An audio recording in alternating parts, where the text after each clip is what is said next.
講到食物，味道係重要嘅考慮因素。但係你有冇考慮過植物營養素呢？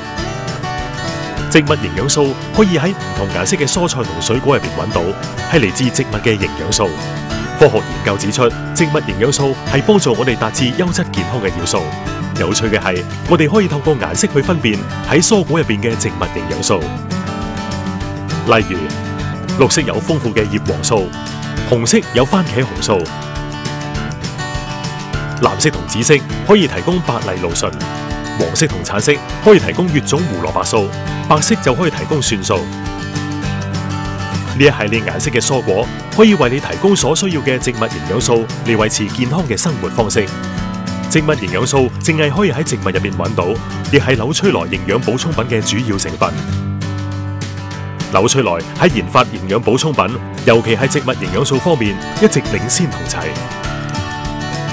進食含有豐富蔬果嘅食物，再配合適當嘅運動，能夠幫助維持健康嘅心臟同器官，抵抗游離基嘅侵害，帶嚟優質健康。紐崔萊致力為你帶嚟優質健康，幫助你達至優質生活。